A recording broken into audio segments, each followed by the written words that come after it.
You.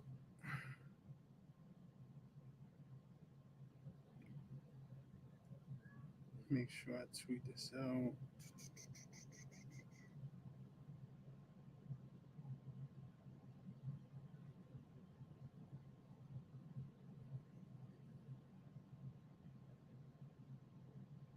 think it's there. Okay, let's get it, man. Let's get it. Let's get it. The time that we've all been waiting for. Yo, yo, yo, to the community, man. Welcome in, welcome in. NBA season is almost upon us. We are back live and in the building to break down these NBA teams. We got a couple teams that we're going to talk about each and every day. For you guys who want to tap in, look at the calendar that I tweeted out yesterday. That's pinned on my page, and see when the team that you want to talk about will be previewed. And from there, we'll just keep things moving along, breaking down two teams a day, one on the Eastern Conference, one in the Western Conference. Right now, I'm in the Pelicans locker room. If you live on the YouTube page, you'll see that I'm in the Pelicans locker room. CJ right here, Brandon Ingram right here. You know, we chilling, we having a good time, man. Kind of talking about projected win totals and stuff like that. So before I get into it, because I do want to make these a little more structured than they were last year as well. And I need to let me take that link real quick. Yeah, I know it's the first one, so I'm struggling over here. Let me take that link real quick and make sure I add that as well. So you guys who aren't already following my YouTube page can jump in and share your looks if you want to on YouTube. So I'm gonna just tweet that link out for you guys so you guys can see that as well. For people who do want to join, the YouTube chat. But while I'm doing that, I also wanted to just make sure everybody. Let's see. While I'm doing that, wanted to make sure everybody who maybe they weren't following last year, maybe they're new to the channel. I wanted to make sure people understood, what this was, why I'm doing it, those type of things. So I'm gonna do a little quick intro as well, just to kind of discuss the space, kind of give some structure and some guidance behind it. And we're gonna get things moving, man. We're gonna get things moving. I'm gonna, not gonna take up too much of people's time. We aren't. We could be putting in future bets, but I know a lot of people aren't in the future bets. So, some of this, all of it would be helpful information, but some of it might not necessarily fit the casual bettor who's just looking to bet today, right? Because there are no bets that we can place for actual live games today. But with that being said, like I said, I'm gonna tweet out the link real quick so people can see it, and then I'll post that up top so you guys can see that, and then we'll go ahead and get started. I'm gonna go ahead and get started. Let's see. So for the people who are interested, in and joining on the live YouTube stream, posting your comments, giving your opinions, kind of chatting it up. There's a link that's posted up top for you guys. But what is this, right? So let's get straight into it. So this is a team preview for today's going to be the Atlanta Hawks and the New Orleans Pelicans. Why am I doing this? Because there's a lot of offseason acquisitions that happen, right? Teams are acquiring new players, they're dropping players, they're drafting players. Teams are changing, right? We get new head coaches, those type of things. How am I going to do this? What's the expectation? So each team is going to be limited to about 30 minutes. I'm going to do 30 minutes on each team. Within that, there's going to be about 5 to 10 minutes of me just kind of helping you guys out, right? Kind of sharing information. If you guys know, that's really the way that I've grown, just wanting to share information with you guys. So I'll go through my run through and my notes of everything that I have on said team, and then afterwards I'll just open it up to the community. Anybody got thoughts, opinions they want to share about that team, feel free to request up. We'll do that for about 20 minutes, and then we'll transition to the next team. It'll be a 5 or 10 minute breakdown on my end of everything that's going on with that team over the course of the offseason, and then 20 minutes or so will be allocated to everybody else kind of chiming in and giving their opinions and projections on that team. So with no further ado, we're gonna go ahead and get started, man. Appreciate everybody in the chat too, man. I see Point School here. Uh, love this guy. Handicapper. Sid in the building. Lockdown. My guy Finesse is here. Matt's in the building. Monotone. Shout out to Monotone. My boy Captain D in the building. What up, Joey? I see all you guys in the building. Appreciate y'all for being here for sure. Izzy, I see Izzy back here. But yeah, let's get into it, man. Let's get right into it. So first team up, I think. So what I wanted to do was I didn't want to, pick the best teams and the worst teams. I just kind of picked two teams from each conference and kind of left it at that, right? So first team up, we got the Atlanta Hawks, and I think I want to go to the Eastern Conference first. So that's where we're gonna go. We're gonna go Eastern Conference first. Atlanta Hawks. So we all know about and this is how we're gonna do it. I'm gonna do additions, subtractions, off-season notes, last season recap, and then I'm gonna talk about the last season record, projected win total, their odds to win the division, if it's relevant, strength of schedule, and then whatever else needs to be added, right? So for the Hawks, we know that they added DeJounte, blockbuster move. Definitely gonna change this team, I think. For myself, I think it changes them in a really, really good way. It adds a lot of value. I know they gave up some pieces, but I don't think they gave up, more than they got back in a guy with potential like DeJounte, who hasn't, in my estimation, hasn't even reached his prime. If you were in the spaces last year, I was extremely high on DeJounte. I love his skill set. I think he's gonna continue to grow. He's not in Popovich's system anymore, but I think having some talent around him in different areas is going to be helpful for his game, and I think he could push Atlanta to another level. We'll see how that goes. They also, while I'm talking about additions, they also signed Aaron Holiday. I'm sorry, Aaron Holiday got a 1 year deal. He came over from Phoenix as their backup point guard because they did end up losing a lot of the point guards that aren't named Trey Smith, named Trae Young, on this team. They also got Frank Kaminsky in the trade for DeJounte. They got Mo Harkless from the Kings. So you think about not losing any of their core players. They bring back Capella. They bring back Collins, who we all thought was going to be traded at the end of the year or during the offseason. They bring back DeAndre Hunter. All these guys had injuries last year too. So I think all of that is only going to be helpful. I know we've seen them, Trae Young and DeJounte, John Collins, all play in the Pro-Am together. If you saw the pictures of Trae Young house, he got a gym in his house. So I'm pretty sure, the chemistry they've been working on, trying to make it, as best as they possibly could. So I'm not really worried about that part. As far as subtractions, DeLon Wright went to the Wizards. Kevin Huerter, he ended up getting traded to the Kings. Gorgie Dang signed with the Spurs. And then they did also, not a subtraction, but another addition. I think as of maybe 3 days ago, they signed Jared Culver on a 2-way deal. He played with the Grizzlies last year, only a couple minutes, but I remember watching him in college, and I think he got game. He's definitely going to be a 3-and-D type guy. I think he can slash too. So we'll see how he fits in the scheme. As far as offseason notes, a couple things I wanted to mention. First off, Collins, DeAndre Hunter, and some draft compensation was rejected from the Brooklyn Nets in a trade request for KD. So it's going to be interesting to see, how that dynamic kind of shakes out. But those two guys with draft compensation was offered for Kevin Durant. As far as a last season recap, they went 2-0 in the play-in tournament. They ended up, landing Miami. That didn't go well for them. They ended up losing the series 4-1. But they also had key injuries throughout the whole season. John Collins, we remember his finger. I see Sosa in the building, and I think Sosa actually shared that picture last year during the spaces. His finger looked like it had a watermelon in it. It was so big, and it took him out for a large part of the season, and it was during the stretch into the season as well. So John Collins, he missed some time with the finger injury. We also saw Capella. He had the knee injury, so that didn't work well. Trae Young was also banged up just a tad bit. So they were definitely without, their key guys. And injuries play a big role into, whether you want to play future bets or whether you want to just play, your straight bets and not really look into the futures.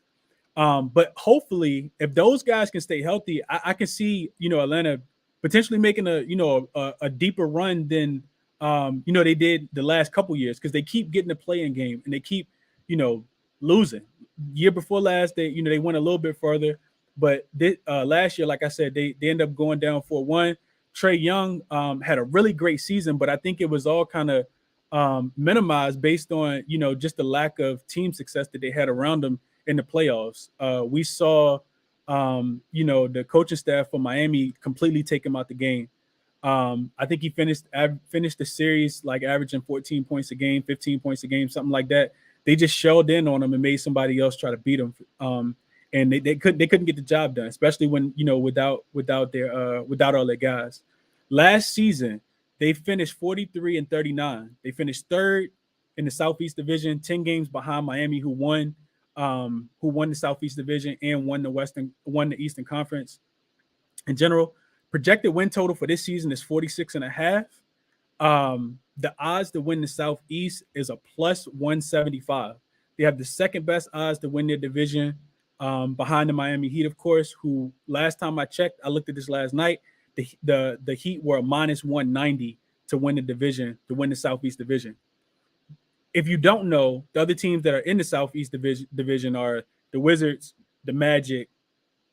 So we're not talking about other teams that have a legitimate chance to compete. We got the Wizards, the Magic, and the Hornets, the Heat, and the Hawks. So the only other thing I want to mention before I open it up. So you guys got thoughts, you got opinions, you got questions.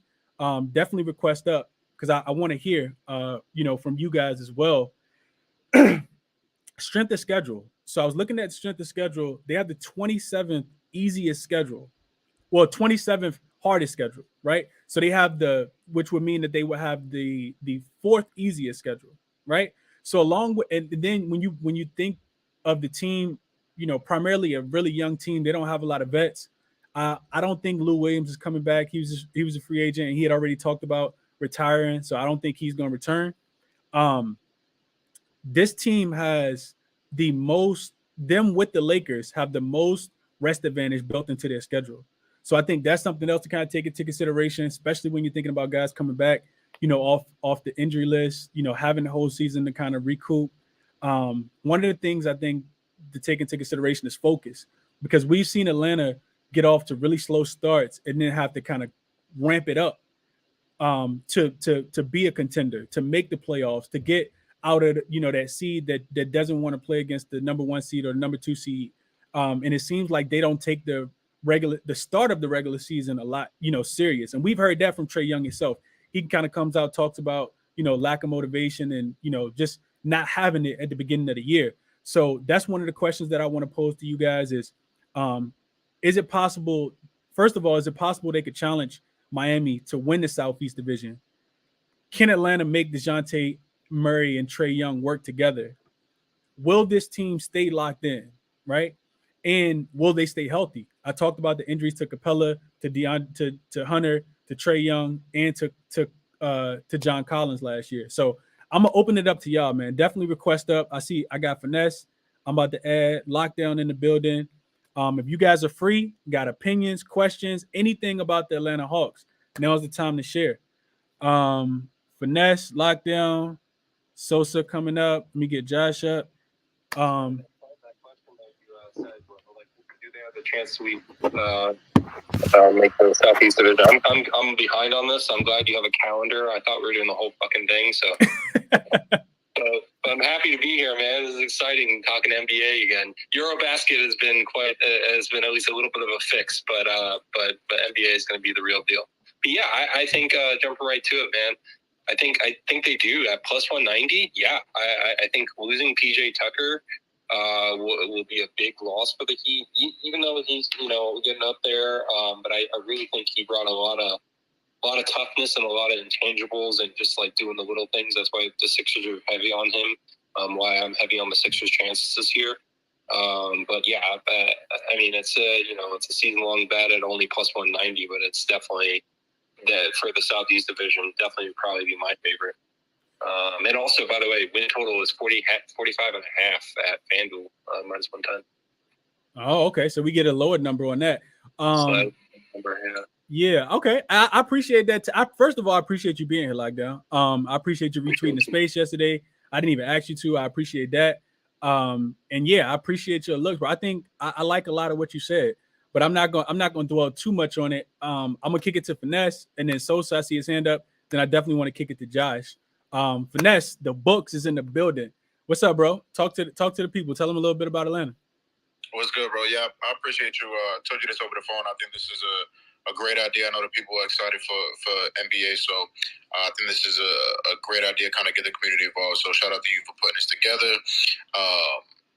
Yeah, I see my guys up here. Sos was good. Josh, my fellow bleed green brethren. Lockdown. See Matt. I think you made a lot of great points for Atlanta. Obviously, one of the splashiest moves of the offseason. I think, along with you, I think it's one of the best moves that they could make. You mentioned what happened in the playoffs, just Atlanta being able to, and I think that's what a lot of teams would have did. Just try to take Trey out and let anybody else on the floor beat you, and that's exactly what Miami was able to accomplish. So I think having another ball handler, another guy that can score at all three levels, get everybody involved, I think it's going to be massive for them. Two guys that can run devastating pick and rolls, like you said, with Collins healthy, Capella hopefully healthy for most of the year. Just devastating pick and rolls, guys that can score at all three levels. I think it's going to be insane. With a healthy Collins, a healthy DeAndre Hunter, who I love. I love his game. I love his toughness. Obviously a defensive force.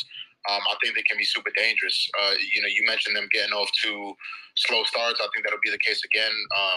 Having to integrate a primary ball handler, a guard, just a huge piece into their offense, along with how they normally come out. I think they will struggle, especially offensively to begin the year, but just a dangerous team. Atlanta saw a lot of success without that second superstar. I don't know if I'm ready to say Murray's a superstar. I mean, at the very, very least, he's an emerging superstar. So, they got to Eastern Conference Finals with one superstar and a lot of role players. So I think great additions, as you mentioned, did have some subtractions where obviously no Huerta anymore definitely hurts, but I think they're going to be really, really dangerous. Trae Young's a bona fide superstar. We know what we get from him, but health is the main thing. Once they gel, once they get the chemistry right, hopefully a little bit before mid-season, I think they're going to be super, super dangerous. Add another defensive piece, I think there is going to be key. Murray's an absolute lockdown defender. Collins is a decent defender. DeAndre Hunter, I think they'll be much, much more improved defensively. Another ball handler, another guy that can score all three levels. I love this team moving forward. A lot of success beforehand, and now you add Murray in there. I love the move, and I love the outlook for next year for Atlanta. Yeah, Finesse. A lot of great points, bro. Sosa, I want to kick it to you, and then I definitely want to kick it to my guy Josh, and I got Scott up too. Sosa, it's on you, bro. What's going on with you? Appreciate you being here. I love football, but I love ball too. So I'm glad you're doing this. I'm on the complete opposite side of Finesse and Lockdown. I think that one, I don't know how great the pairing of DeJounte will be with Trey, seeing that they both need the ball in their hands to be effective. And when they've been effective, we've never seen Trey off ball with a guy who, let's be honest, last year he absolutely dominated the basketball.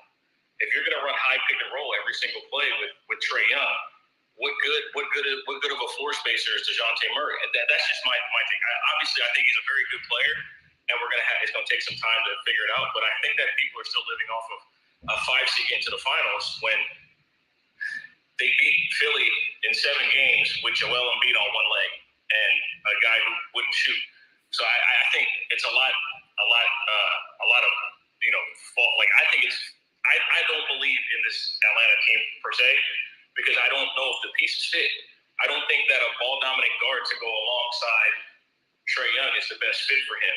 I think that you're better off if he's gonna be your trigger man at all times to just get 3-and-D guys as opposed to another guard who needs the ball in his hands to operate. Because off ball, DeJounte, I don't see him as a floor spacer in any capacity. So you lose Herder, that's another perimeter shooter that's gone. So it comes down to Bogdanovich being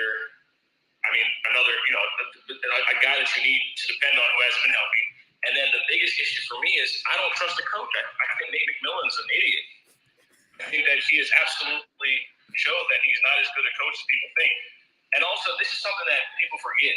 When he got the coaching job in Atlanta, that was his very first game was Bogdanovich's first game back from injury. They went on like a crazy run to end the regular season, ended up as 5th seed. And like I said, a lot of steam's coming off of them. I think that other teams have made improvements and have gotten better.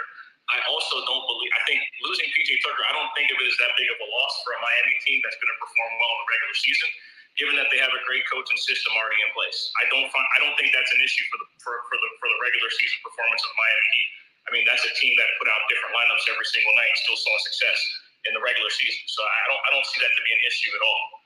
In the playoffs, it might be a problem, but for regular season success, I think the Miami team's a 50 to 55 win team with their eyes closed. They are indeed our try-hard team.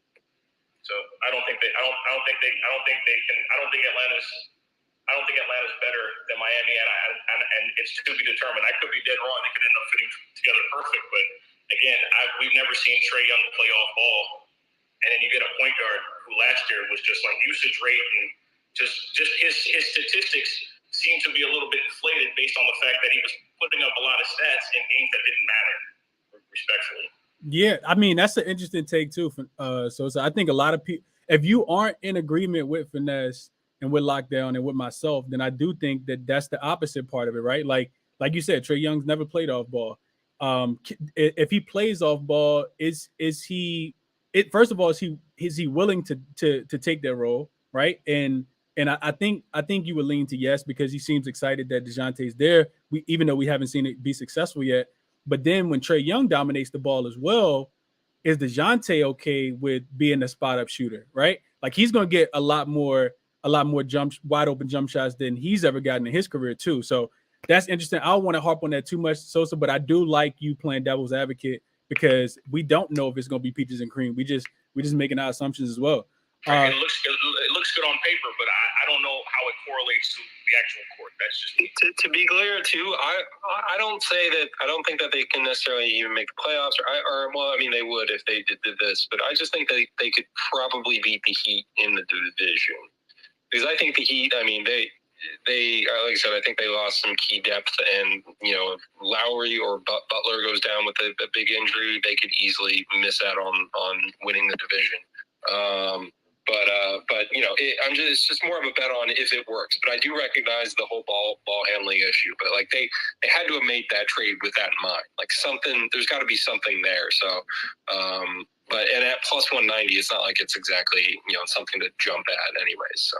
Right. Yeah, right, and I definitely think it'll take time, right? I think it's something that maybe even by mid-season they don't fully have put together. I know that's already pretty late in the season, and I think that cuts into the chances to win a division, right? If it takes them a couple of months to really start getting a flow going, I definitely think it's going to take a while. It's not going to be easy for sure, integrating that big of a piece. Yeah, a lot of valuable points for sure. Josh, let me kick it to Punch School, and then Scott, I want to kick it to you, and I'm gonna get Andy up here. Then we'll transition into to the Pelicans, which I think is another interesting team this year. Take it away, Josh. Floor is yours, bro. What's happening, Chris? Appreciate doing this, man, and shout out everyone in here. Finesse, good to chat again after let's say a tough NBA finals, but we'll be back again. Look, it's interesting to hear the two sides here. I agree with, let's say, with Finesse and Lockdown here. I'm a bit of a Hawks believer this season. Regular season in particular, I love them to win the division. I think that price is too high. I think they should be pretty much a coin flip with Miami to get the job done here. So a lot of value for me there, a lot of value on that win total.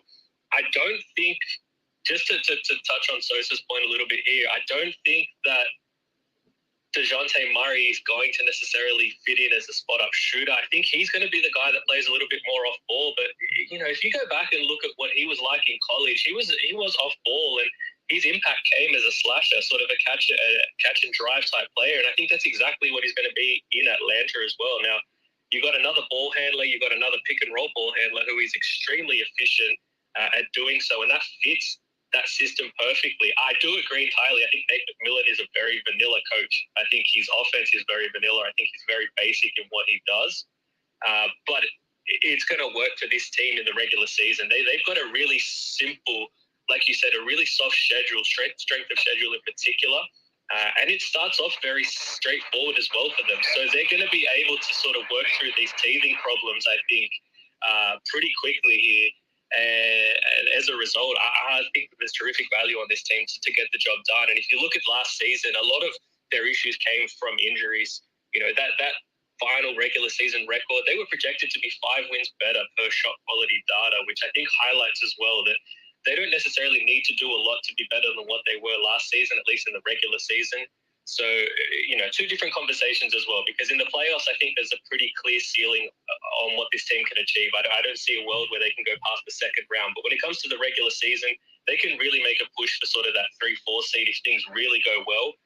And definitely for me, finish at least ahead of Miami in that division. Yeah, I think, the other thing I want to mention is real quick before I kick it to Scott, then I'm gonna come to Annie, and then I'm gonna kick it to Bo, and then we'll transition. I think this is interesting too, right? So a lot of people don't like to, lock their money up in the future bets. And I'm only talking about this because, maybe there is a realistic expectation. I mean, the books are pricing it as if the Atlanta Hawks have a chance because they're not, a minus 4,000, of course, like, some of the other teams that are listed.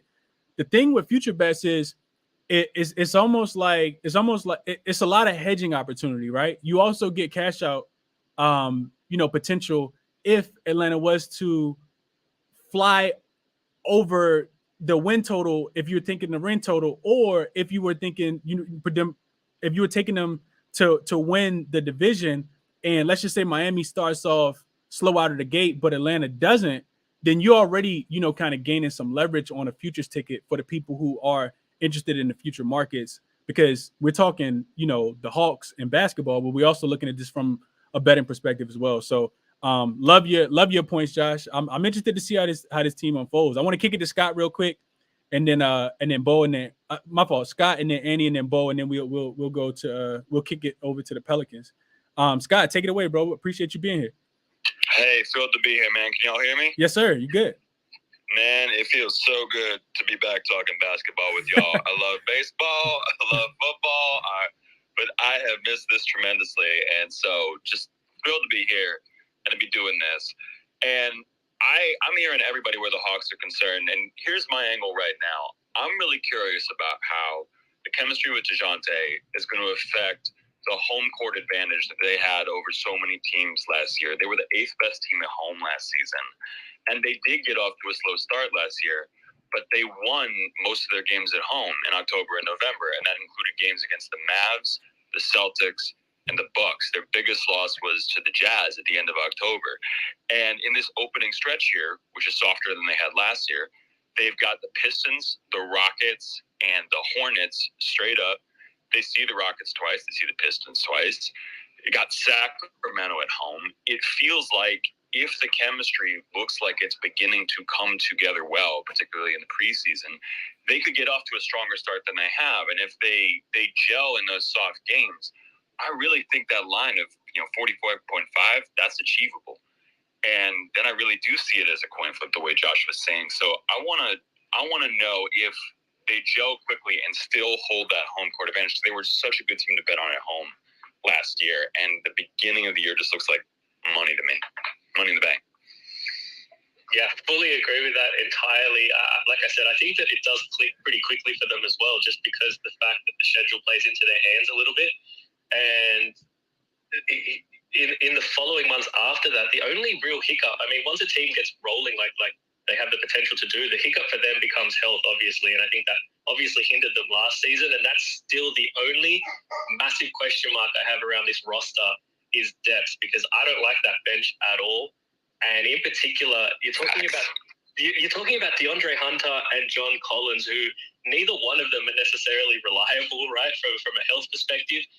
And if either one goes down, the replacement level value of the guys behind them in those positions is really bad. And that's really, really concerning. They have no wings for me at all outside of that. So that, I think, is going to be the biggest hindrance for the Atlanta Hawks this season is health. And we'll see if those guys can stay healthy. I think you're 100% right. I think that regular season win total is going to look really short at the end of the season when all is said and done. But I also think that there's a pretty direct correlation between them clearing that number and winning the division, because I think that, like you said, it is probably about 3 or 4 wins shy, at least of my projections anyway. Yeah, interesting look, Scott. I think you brought a lot of value into the conversation, because you looked at it from a perspective that none of us did. I hadn't even looked into, the start of their schedule. So how they start is going to be extremely important. And the one thing that kind of came to mind as you were saying that, Scott, I mentioned this in the beginning, right? We've heard Trae Young vocally say that it's really hard to maintain just your level of professionalism and taking these in seriousness especially when you're playing in these games that quote unquote don't matter at the beginning of the season. So just thinking about what you're saying, right? Having a really soft schedule at the beginning of the season, taking that into conjunction with now they probably feel like they have a little more to play for this year specifically, because whenever you have a new guy coming over, you want to show, that it can work, right? You want to show, like DeJounte will feel that way. I'm pretty sure Trey will feel that way. I just think the other guys do as well. Maybe Capella and DeAndre Hunter and Collins also, go out there and play extremely hard, because they realize that, this is a golden opportunity for them to be able to take that next step, because they haven't been able to do that recently. So I love your point, Scott.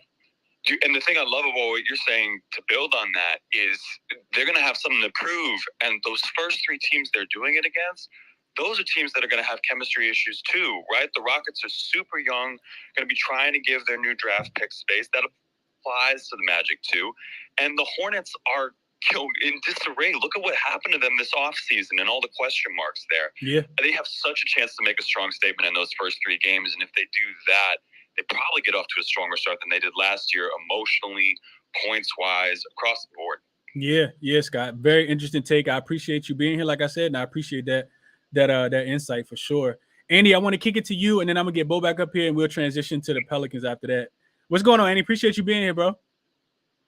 Appreciate you, bro. How you been? I've been doing pretty good, man. Doing pretty good. I won't talk, too much about stuff that's not basketball related, but shout out to my guy, UCapper. I see Ronald in the building. He put me on baseball. Been capping it, been loving it. Things don't go my way all the time, but I done made a lot of baseball money this in the off season. My first year capping baseball, and doing so at a pretty nice rate. So shout out to my guy Ronald. I'm gonna send him a birthday card, a Christmas present, all that good stuff for teaching me how to make some money in baseball, Andy. But yeah, I'm doing pretty good, bro. That's off topic though. So yeah, back to you. What's going on, man? Tell me how you think Atlanta gonna do this year. So I've actually been looking a bit at Trae Young and what he's been doing with his training, and he hired Brandon Payne, who, if you all don't know, was Steph's personal performance and skills coach for like 10 plus years. I saw that, Andy. Yep. Yeah, so I think he's I feel like he wants to embrace playing off ball, and I feel like having basically one of the best off-ball players of all time, like his performance and skills coach on your side probably is going to help him with that. Because I think DeJounte, I don't personally think that he can play as much off-ball, and I think Trey could be effective off-ball even though he's never played off-ball. So I think him embracing it is a good sign. Like that's just what I personally feel. And another thing I wanted to add was that's not been discussed is the Hawks' new rookie AJ Griffin, who's projected to be probably the best shooter in the draft.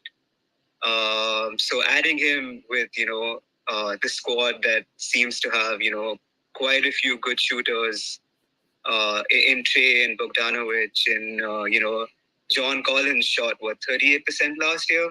DeAndre Hunter is pretty efficient as well. So it could be a great place to develop for him. He's been riddled with injuries, of course, his entire career. He's probably played like 4 actual years of basketball through high school and college. So I think that he could be a great addition, and I think he could contribute to their offense. And he's also a good defender as well. He's from what I've read and what I've watched, he looks a lot like a good defender. And of course, and I think everyone's spoken about the possible chemistry issues.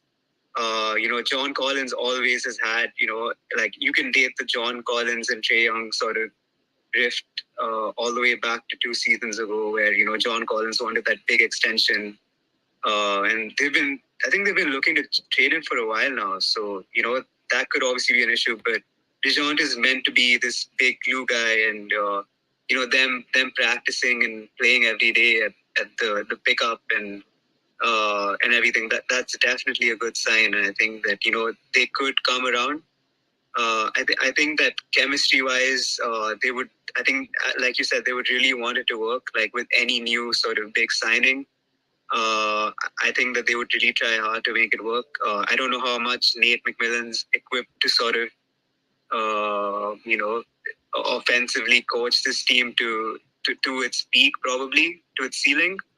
But I feel like Trae Young embracing the off-ball sort of status, and like I don't think he's going to play off-ball all the time, of course. But I think I think that could be a great sort of addition to letting DeJounte be what he was the past couple of seasons.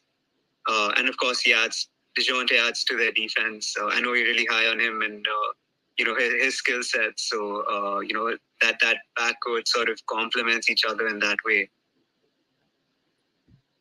Yeah, that's a different perspective too, Andy, and that's why I like doing these spaces, because I hadn't thought about that. Right, when I was looking into this and pulling all my notes from my various sources and reading all the articles and stuff, I had totally forgot about that. But I did read about that. I read about him going and trying to train with Steph, with Steph personal trainer as well. So I think that that definitely adds another wrinkle as well. I think we all kind of brought some great points to this one. I want to finish it off with my guy Bowman. I see Ski in the chat. I see Reem in the chat. If you guys got anything you want to add, we are about to transition to the Pelicans, but if y'all got anything, y'all definitely request up.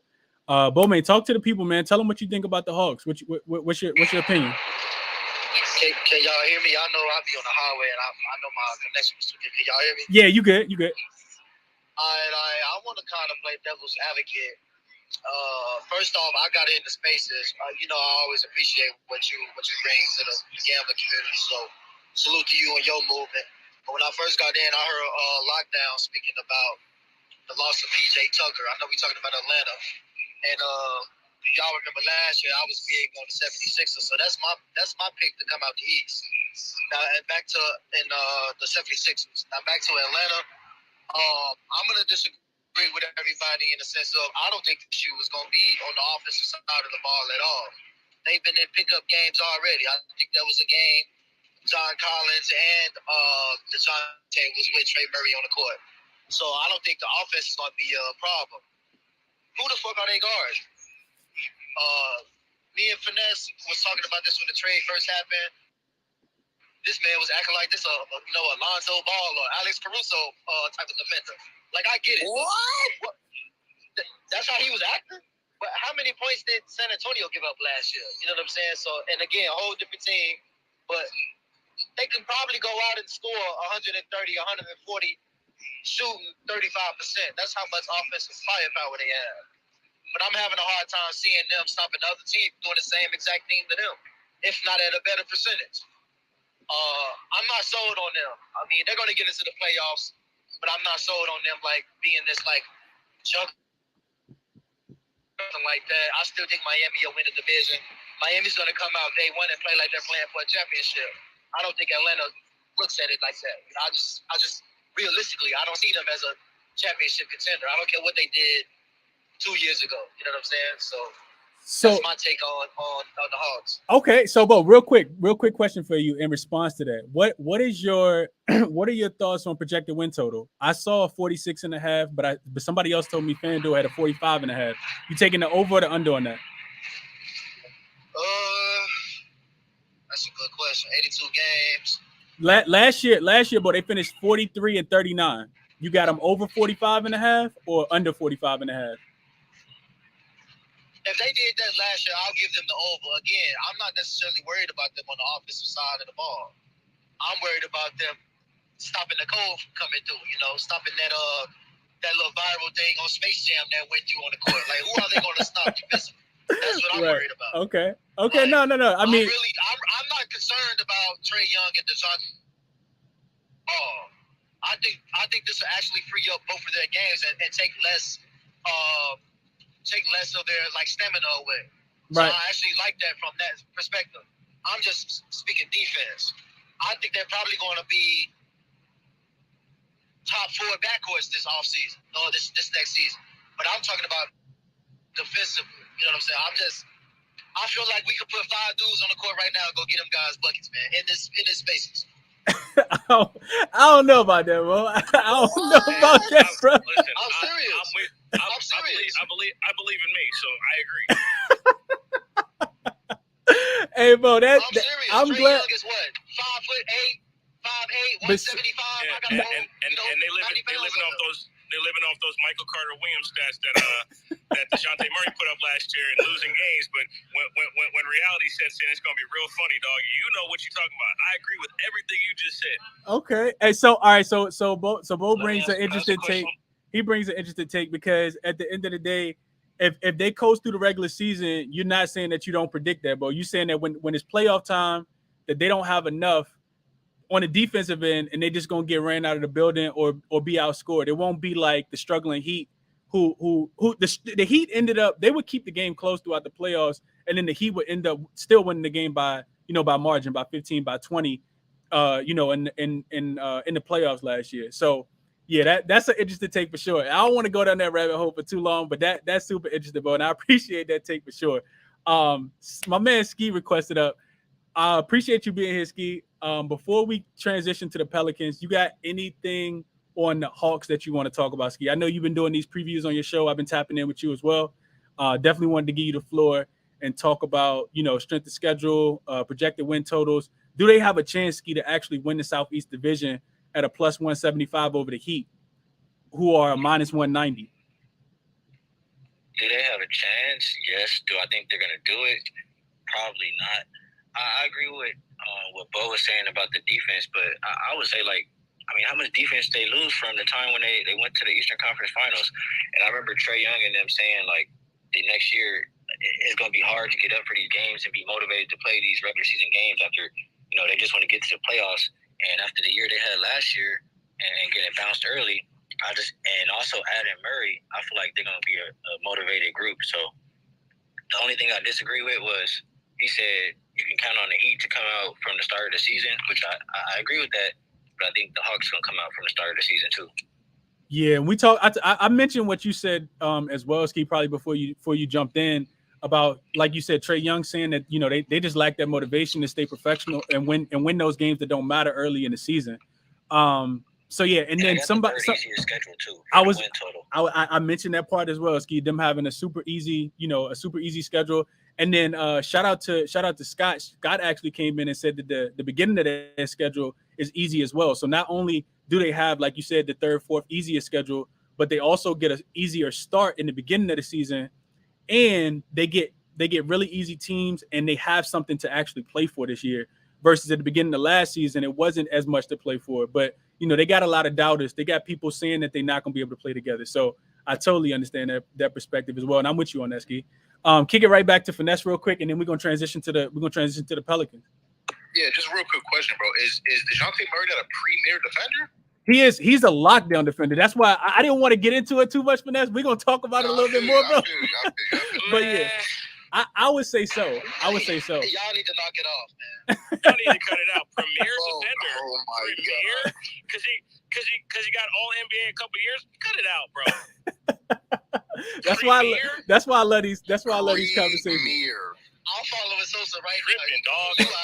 He's a serviceable defender. Serviceable. When he wants to defend, but he's got a wingspan. I don't give a fuck about that, dog. The numbers show that he's not as great defensively as people think.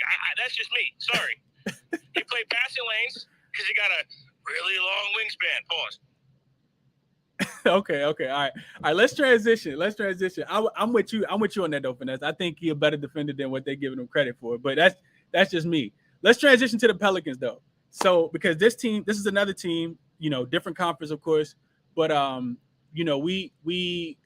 think everybody was kind of, you know, I know personally I was anyway, kind of taking aside to the amount of success they ended up with based on starting the season 3-16 last year. So additions, first and foremost, the first thing I wrote down was just the contract extension for Zion. 5 years. I know people gonna have different opinions about that, but his return after recovering from that right foot injury, and them kind of locking him up, I think is gonna be extremely helpful for the organization in general. So you get a team that had to kind of learn on the go last year when CJ McCollum came in, and we saw them click kind of instantly. The chemistry was there. They were able to turn the season around, get into the playoffs, not just make it to the play-in game, but get to the playoffs and actually push the Phoenix Suns to 6 games. They drafted Dyson Daniels, 8th from the G League Unite. He played, I think, in Australia. I think he could be a 3-and-D type of guy for them. I don't know how much of an impact that he's going to make, but they're doing a good job of at least bringing in these defensive guys, and I think they want to hang their hat on the defensive end. Let's see what else I got down here. Subtractions, nobody. They didn't lose anybody significant. The number one thing in the offseason they wanted to do was re-sign Zion, and they number 2, 3, 4, 5, and 6 thing they wanted to do was re-sign Zion as well, and they did that. And I kind of talked about the recap. They started the season 3-13, ended up making the playoffs, won 2 play-in games, took the Suns to 6, middle of the season trade for CJ McCollum. Zion has missed 143 games over the last 3 seasons and is still only 22 years old after leaving Duke after his freshman year. Willie Green, second-year head coach. I got the season record last year at 36-46, projected win total at 44.5. The odds for them to win the Southeast Division at plus 400. Now, if you don't know, they're in the division with the Grizzlies, who are plus 110, the Mavs, who are plus 125, the Rockets, and the Spurs. I ain't going to even talk about their chances to win the division. So that's the teams that's in the division. They're plus 400. Strength of schedule, I got them about middle of the pack. I got them listed at 14th, which is about right in the middle. The questions that I have for you guys, can Zion stay healthy? That's always going to be the number one question. How quickly can they synchronize chemistry-wise like they did last year with realistic expectations for this season? As far as last year, they Brandon Ingram and CJ McCollum figured it out, right? Herb Jones, bringing in Valanciunas, Alvarado off the bench, being a pest to CJ, being a pest to Chris Paul. All that kind of worked in their favor, and I think it was their defense that they hung their head on, and they did a really good job defensively. But now you got to integrate Zion to that as well, so roles are going to be minimized. Is plus 400 odds to win the division crazy? To think that they could potentially win the division over Memphis and Dallas? I'm gonna open it up to you guys. I see Sosa hand first, so I'm gonna go to him, and then Annie, I'm gonna come to you, and then Josh, I'm gonna kick it to you. What's up, Sosa? Talk to me about the Pelicans. I'm extremely high on this team. You got a guy that gets you 25 plus a game on 60% shooting. CJ McCollum played great for them down the stretch. I just think that the roster is built very well. I think that they got players that fit the skill set of the guys that they invested long term in. Brandon Ingram, obviously, and also you're being nice. They lost their first 11 games of the season. So like you said, 3-16, but they were god awful to start because of health. Which also would tell you, like, if they even go close to 500, they're usually a playoff team. I think, like I said, adding Zion, I love their front line. I think they understand that Zion's not a great defender, so you have a big that can work with him, a big that you don't have to call a bunch of plays for either on the offensive side of the ball in Valanciunas. I'm high on this team. I like their team total over, and they're worth the sprinkle. The thing is that I don't know where the regression. I don't know what level of regression or progression you'll see from Dallas. I was not super impressed with what they did in the offseason, but I do think that they still can be better from last year, because obviously Hardaway did not play last year. They were missing guys, and then obviously we expect Luka to get better and better. And I also think that they're not a better team than Memphis, but I think that Memphis and them are built very similarly. And I do love the coach. I think Willie Green's a very good coach. He understands that he has the pieces as far as like spacing around Zion. Also, I'll say this much: if Zion Williamson has developed any form of a jump shot or any form of the ability to score from one spot outside of 5 feet, the NBA is in big trouble. Because he's already unguardable on the block. If he extends his game offensively 10 feet, there's no way to guard him as long as he's healthy. None. I would agree. I would agree with that. So, I mean, based on what we saw last year, not last year, but based on what we saw, last time we saw him play, I don't think it's difficult to argue that. And he was actually starting to hit that jump shot too. I remember watching him start to hit that jump shot. So, like your takes on that, Sosa, for sure. I would think that plus 400 would be worth a sprinkle, just a tad sprinkle, because I do like the Mavs probably more than the Grizzlies. But I don't know. It's gonna be interesting. That's why we're having these conversations. Who I said I was going to second? I think it might have been Annie and then Josh, and then I want to kick it to Ski. So Annie, you go ahead, and I'm gonna kick it to Josh and then Ski. I think I agree with Sosa about the team. I think it's really well built, and people like to troll Zion and be like, oh, he's not gonna like remain healthy, and that whatever, like he's gained as much weight as he has. But people forget that when he was healthy, he was probably he was unstoppable. You couldn't stop him within 5 feet of the basket. Like he could jump from anywhere and just score. And he was probably one of the top 3 interior forces in the league. And adding that to CJ and Brandon Ingram and Herb Jones, who I think is going to have a really good year. I think he was really disrespected last year with all those all rookie ballots and the all defense ballots. And I think that he's going to take a big leap this year. I think he's the actual premier defender. And I think that Jose Alvarado adds that tenacity, and Willie Green, of course, we all saw his that charged up speech and towards the end of that game. And I think he's the right coach for this young team. I think they need a figure that's that's been a player before as well, and that's a young coach as well, and that understands the modern NBA. And I think Memphis, they do have a few injuries. I think Triple J not being there is kind of a blow to them, even though Ja and Bane are going to be a good front court.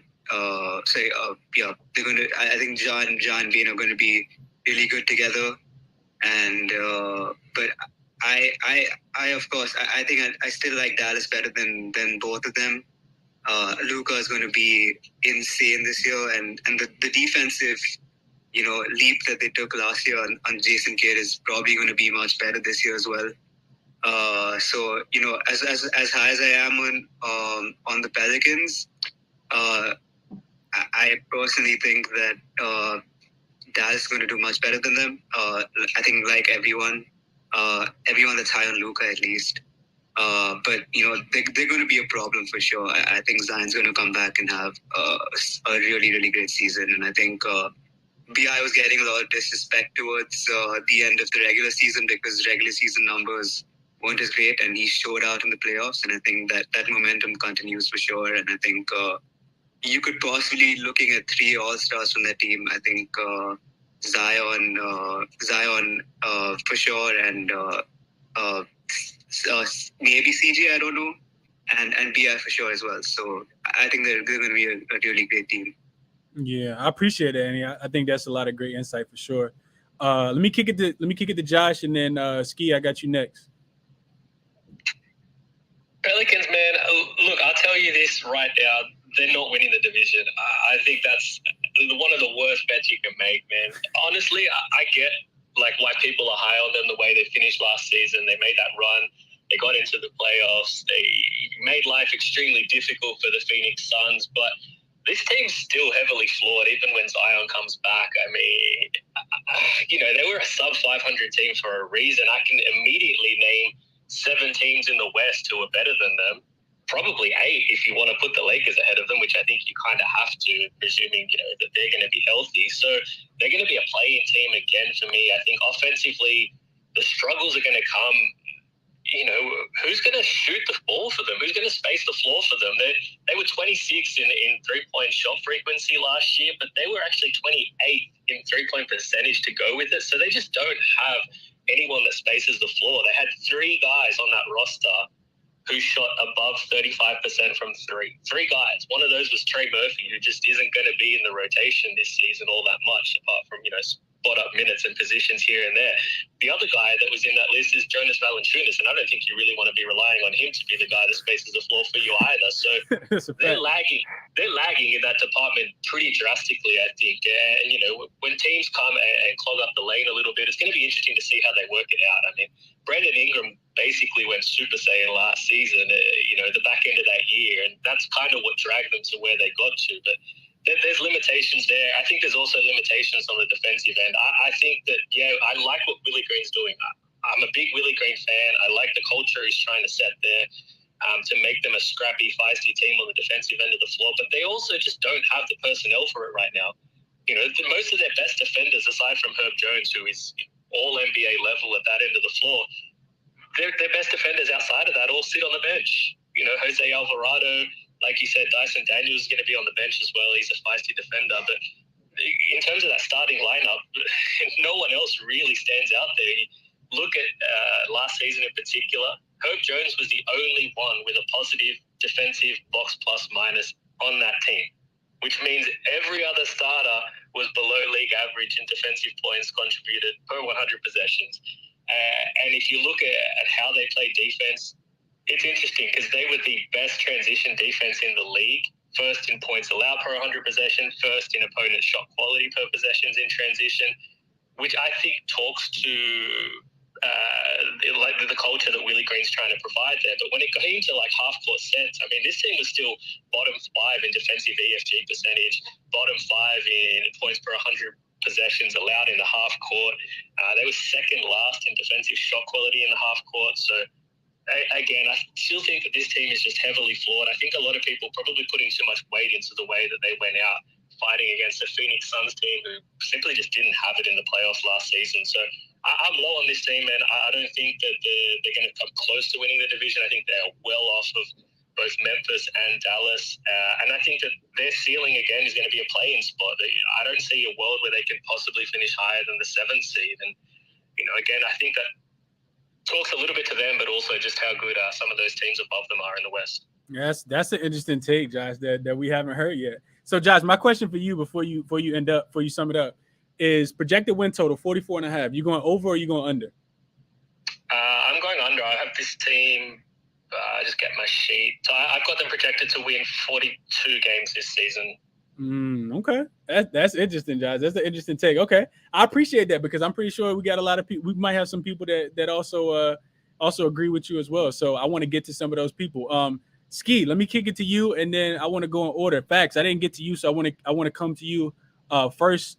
Because after I kick it to Ski, I want to come to you, Facts, and then I'll keep transitioning because Facts, I know you wanted to speak about Atlanta too. First, bro. You sure? You sure, Ski? Yeah, I'm moving around, about to go to the casino. Okay, bet. Facts, go ahead, bro. Take it away. All right, cool, bet. Thanks for the opportunity. So for sure, I definitely see uprise in New Orleans. They're the most camaraderie in that division as far as chemistry and system. And Memphis, definitely without Triple J for the first 3 months, you won't see an impact right off the get-go, and you're going to see a digression in Ja Morant coming off his MVP-type season. Dallas, definitely you see a lot of losses there. They do have Christian Wood, but it's chemistry issues regarding TJ Hardaway, and then you got the guy Bronson. So it's definitely chemistry issues that you will see off the bat.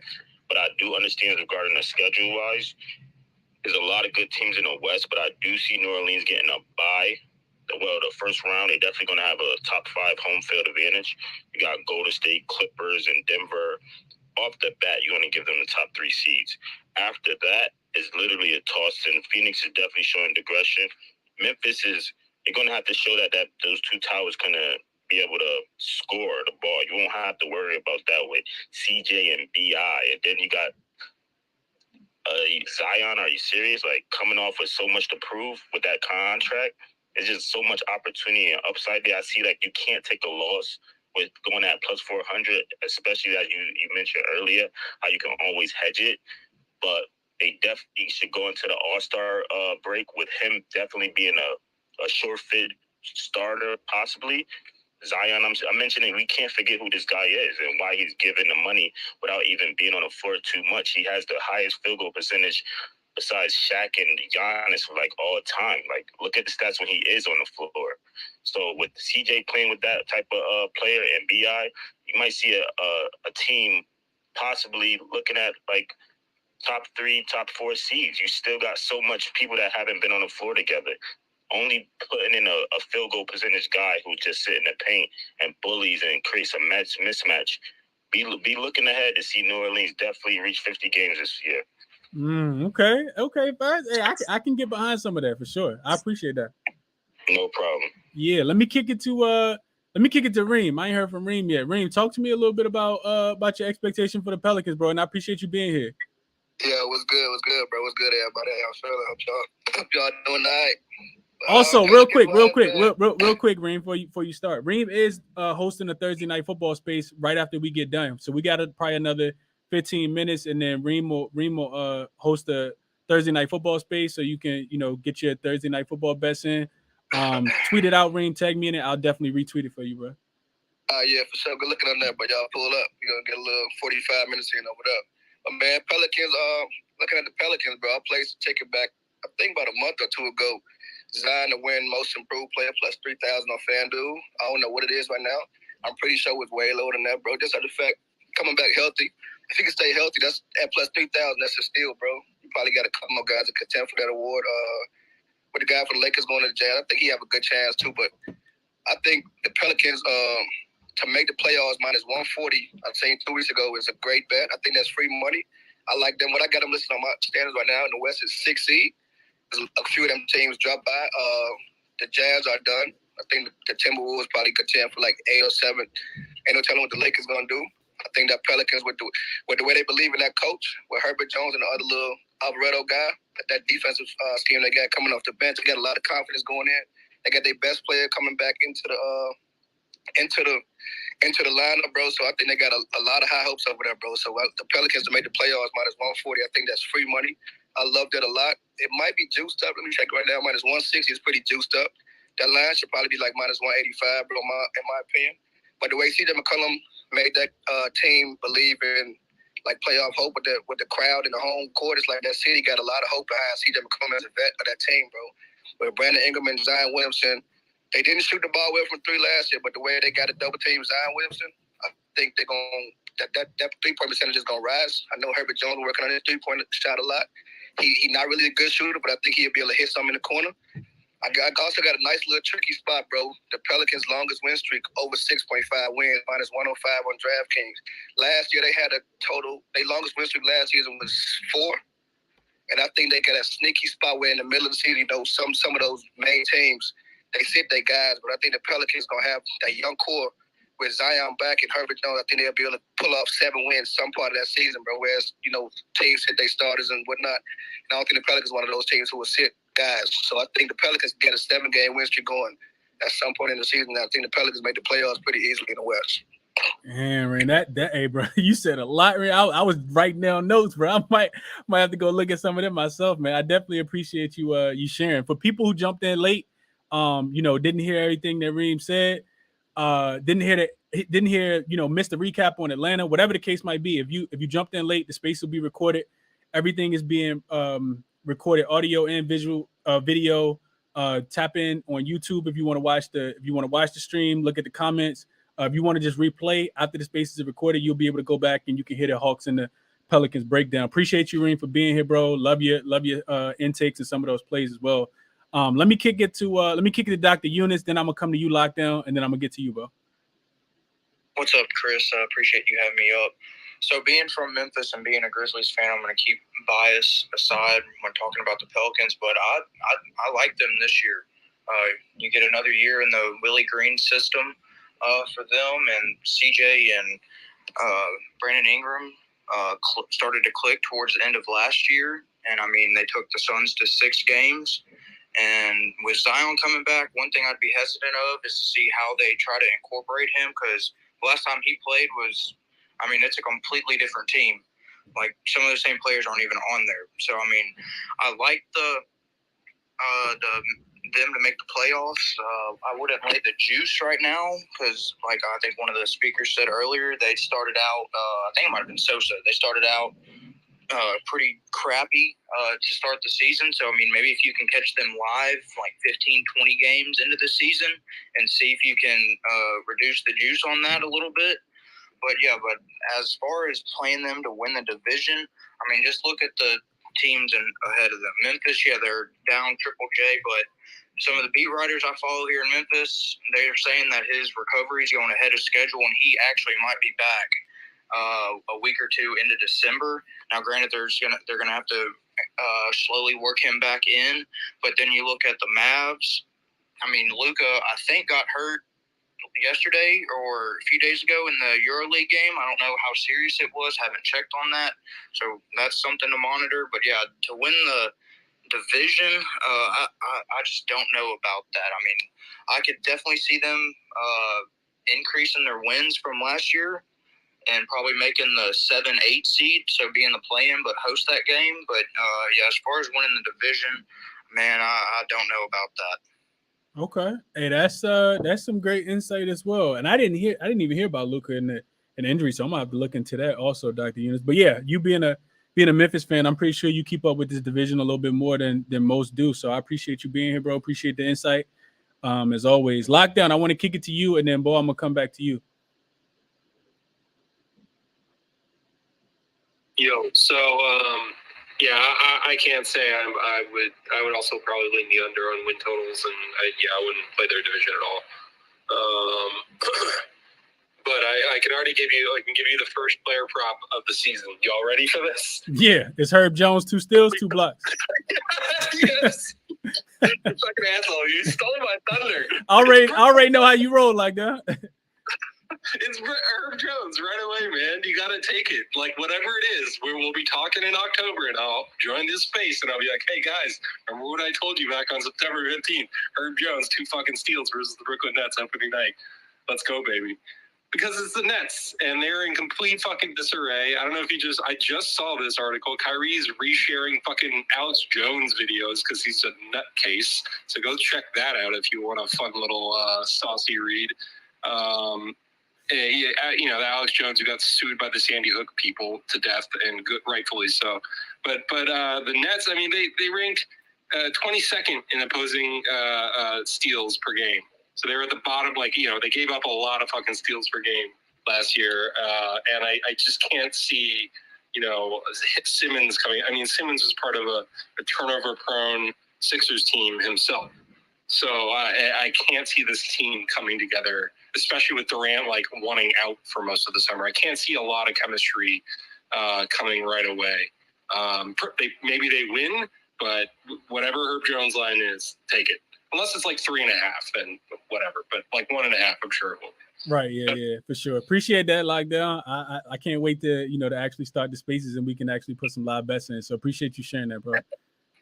Let me go to Bo, and then McAfee is in the building. I'm gonna kick it back to Ski too if he free and ain't putting bets in or run around at the casino in Vegas. What up, Bo? Talk to me a little bit about the Pelicans. What's your expectations? I agree with everything Reem said. Reem kind of took everything out my mouth, honestly. I do think they can potentially be the 4th or the 5th seed, though. I'll take that. Why? I think a lot of people are discrediting the fact that Zion's going to take so much attention off of these other guys now, because Zion's the primary offensive talent on the team. So teams that don't have size is going to double. Everybody's probably going to double Zion, or they're going to get dunked on. Let's be real. So that's only going to benefit all of the shooters. Someone spoke some analytics earlier and was talking about who's going to shoot. Zion's going to make the shooting percentages go up because they're going to be shooting open threes. Trey Murphy, Herb Jones hit some big shots in the playoffs. Alvarado hit big shots in the playoffs. We know what C.J. McCollum can do. And, I think Brandon Ingram is going to be an improved three-point shooter as well. So I do think their ceiling is on the cusp of, playing for home court in the first round. 4 or 5, well, it had to be the 4 seed. That's me personally. I think Zion is that dude. I like that bet for most improved. That sounds like something I'm going to look into. Winning the division, that's tough. But I would go ahead and say it's worth the risk. It's plus 400, right? I think it's worth the risk. We gambling, right? Everything's a risk in it. So I think Zion. Let me see who's in that division again. Memphis, Dallas, and Houston, right? Yeah, it's Memphis, Houston, and San Antonio. Yeah, so I would argue Zion's probably the second. Zion and BI are probably 2 top 5 players in that division, I would argue that. And saying that inside that division, if you got 2 of the top 5 players in the division, the chance to win the division are going to be pretty high. So I look forward to them building off what they did last year in the playoffs. Last year was a great year for them to get experience. They got some playoff experience, so they will come out even more hungrier to come out and improve on what they already saw without Zion. So, I'm not going to talk too much analytics. I really don't even look at it, I don't think real hoopers is looking at analytics like that, like super analytics, like stuff I've never even heard. That's just my opinion, but I really look forward to them building on, the run that they had, man. I think this team can go far. I wouldn't be shocked if they upset somebody. Dallas lost Jalen Brunson. I like the Christian Wood thing, but we don't know how Tim Hardaway is going to be. Brunson was another shot creator. So what other shot creator does Dallas have now other than Luka? We're gonna definitely get to Dallas. We definitely gonna get to Dallas. I'm looking forward to that conversation. On the Pelicans front, I'd argue. Let me see. They got CJ can get his own, Bi can get his own, and then you got Zion. You give me 3 shot creators over one. Most of the time, the offense is going to be free flowing. Dallas and I don't know Memphis. Memphis is probably going to even be stagnant unless they create turnovers and run. So I would say they got a shot to win the division. Like I said, I think they'll be on the cusp of playing for home court when it's all said and done. I'm really high on this group. I think Zion, and people are forgetting Zion has a great passing game as well. He sees the floor very well considering his size. This is like Charles Barkley with, a million times more athleticism. So this dude is going to set his teammates up for sure. So I look forward to seeing them play this year. Okay. So we got some definitely some mixed feelings on the Pelicans, and that's why we get a chance to talk it out. We got some people that's taking them all the way as high as top 4 and getting, potentially getting home court advantage, and we got other people saying that they might not even, they might be a play-in team. So definitely some mixed thoughts there. Go with whatever you feel. I think personally, I think they do have a lot of upside. Do I think they're gonna finish top 4? No. Do I think chemistry could be a bit of a concern now that you do have to integrate yet another body for somebody like Brandon Ingram that was playing with totally different teammates last year? I think so. So I think it's gonna be interesting to see how that part works. But before I finish up, let me kick it to Ski. If you free, bro. If you free, feel free to come on, bro. Share whatever you got on the Pelicans. If not, it's all good. And if not, I'm gonna kick it to Matt and hear what Matt got to say about the Pelicans. What up, Chris? What up, Matt? Good to talk to you, my brother. Yeah, man. I was a little busy when we talked Hawks, but I listened in. A lot of good points made. I'm interested to see where they set lines for those assists. Trey and Murray together, like absolutely. How they balance those, it will be kind of fun to see. It could be frustrating for bettors because it could be one night it's one guy, one night it's the other guy. Absolutely. And so both prices just suck. But who knows? With this though, man, Pelicans they're back to being like my league pass team that I'm gonna be watching. Can't miss the Pelicans game as long as Zion's healthy. CJ there now. I think it'll be fun to watch him kind of evolve. I know he was a threat for double doubles for most of the run down the stretch, but I think there could be some value in his assists to get started. But yeah, I mean, it's a fun team. They're going to be high energy, and it's going to be. I love all the Herb Jones takes. I heard those. I think he takes another step forward. Offensively, Matt, it's just going to be so fun. You think he takes a step offensively? Got to. Right, I agree with you. He's going to be butt naked for most of the time. Like, you know what I mean? All he's got to do is stand in the corner.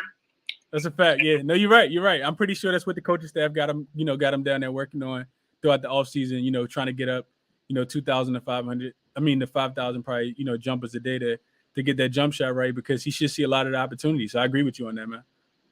And then, I mean, they got a lot of bigs on the team right now. So I'm kind of wondering how that shakes out. But it'll be fun to see. Well, I guess they can play some taller guys, but that they look like they've got depth too. That second unit with like Alvarado and Hayes and guys like that. Mm-hmm. I mean, they're like I said, they're going to be fun. I don't know where their ceiling is, but I think they're in with a chance against almost anybody over a 7-game series. Like there's a lot of firepower, and let's get it tipped up already, man. I don't want to fast forward, but I'm ready to see some hoops on the TV. You know what I mean? Absolutely, man. So, Matt, one question for you before you wrap up. What projected win total? 44.5. You taking the over or you taking the under? Last year they went 36 and 46, man. I mean, it's about right, I would think. I think so too. Yeah. That's a pretty big leap to get there, but I think just their best players, and no disrespect to CJ, but like it's Zion and BI, and they both could take a step forward this year. And I mean, CJ is still right there. He's like the all-star kind of caliber, been there, done that kind of guy. But I think for them to go where they want to go, it's got to be BI and Zion's team, and then CJ just kind of evolves his game. Yeah, I like that. I like that take a lot. Appreciate you, Matt, and that take for sure. Okay, so yeah, what I told you guys at the very, very beginning, man, was that I wanted to do these just to kind of bring people back up to speed. I don't know how much people were actually doing their homework, on these teams, but less than 2 weeks, we're gonna be able to bet on these teams. I put the calendar out. It's posted on my page. On the 30th, we actually get basketball. The first game is in Japan, so I don't know who's gonna be watching it at 6 a.m. Eastern time when the Golden State Warriors play the Wizards, the Washington Wizards. But we actually have preseason basketball that probably is we gonna be able to bet on. Will I put bets in? Probably not, but we'll be able to bet on. So I wanted to kind of bring people up to speed. That's what I'm doing today. We covered the Atlanta Hawks.